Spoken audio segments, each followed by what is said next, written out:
Professor George, it's great to have you on with us. How do you view the protests around the country on university and college campuses right now?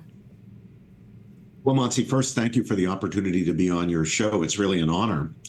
I'm very concerned about what I'm seeing on campuses. I believe people have a right to free speech. I've defended that right, including for people who dramatically disagree with me about the most fundamental issues. So I believe in free speech. I believe in the right of protest. But I'm very concerned about what I'm seeing because much of the protesting is shading off into anti-Semitism, the ancient, ugly, vile sin, I would call it, as the church calls it, of anti-Semitism. Jewish students on my campus here at Princeton and on other campuses such as Columbia, Harvard, University of Southern California, other places, are experiencing not only anxiety but genuine fear. Some have been subjected to vile taunts. Their passageways into classrooms and so forth have been blocked. This is not free speech. This is an attack on the fundamental and basic rights and dignity of our Jewish brothers and sisters. And we must not tolerate it. And we Catholics need to be in the forefront of denouncing anti-Semitism in all forms. Now, that doesn't mean that we're not allowed to criticize Israel. Israel is a state. It's got a government like any other state and government, including our own. We freely criticize our government. Israeli Jews themselves criticize their government. So this is not about the immunity of the Israeli government from criticism. But criticism of a government or its policies is one thing. Calling for the elimination of a people, engaging in bigotry, that's another thing altogether. Now, we have to, as a matter of free speech, we have to tolerate even bad speech, even anti-Semitic speech, even what's sometimes called hate speech. There's no hate speech exception to the First Amendment.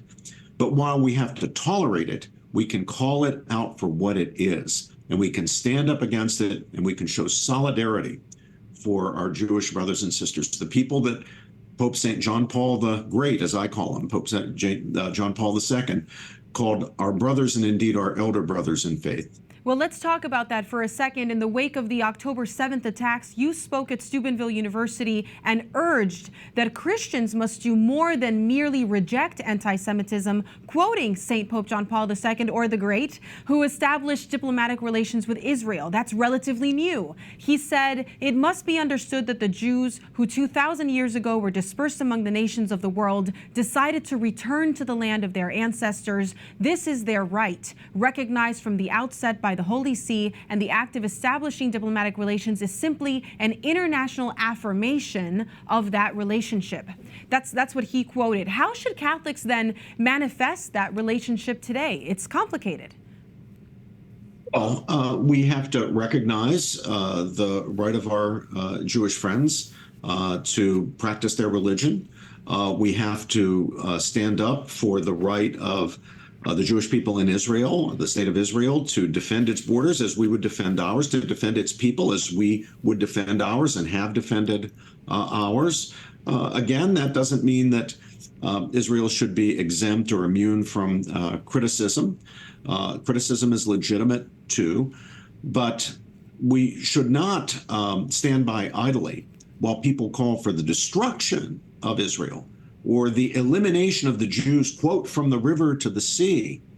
We need to raise our voices in opposition to any such genocidal rhetoric.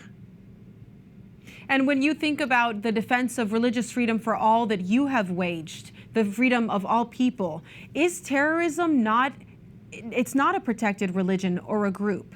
How do we think about freedom of speech then, especially in light of violence? Well, let me add one more thing to what I've said before. We should feel the same sympathy we feel for Jewish victims of terrorism, for innocent Palestinians who have suffered and are suffering, mainly as a result of the Hamas terrorism attacks on Israel on October 7th. Now, there's a long history. There are disputes. There are rights and wrongs between Israelis and Palestinians. And we all hope and pray for the day when those disputes can be justly and reasonably and peacefully settled, and people can live alongside each other despite their ethnic and religious differences in peace and harmony. We look forward to that. We need to work for that. But again, we must not tolerate violence or the calls for violence against innocent people. Now, Montse, in our constitutional law and in the rules of my own university, it's a private university, but we've adopted basically the free speech principles of American constitutional law here at Princeton. We place no restrictions at all, and I support this. We place no restrictions at all on the content of speech. So we feel we have to put up with even the vilest sorts of speech. But we do place reasonable regulations, which we enforce in a viewpoint neutral way, on the time, place, and manner of speech.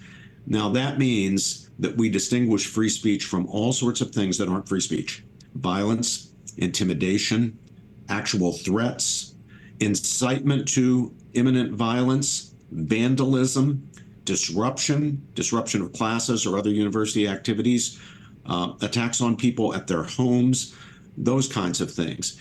And those restrictions matter too because they protect basic rights of people. Free speech is an important right, and as you rightly noted, I've spent an enormous amount of my career and my attention defending the right to free speech. But it's not the only right. The right to peacefully conduct your class, the right to peacefully learn, the right to peacefully inhabit and enjoy your home. These are rights too, and those rights have to be protected.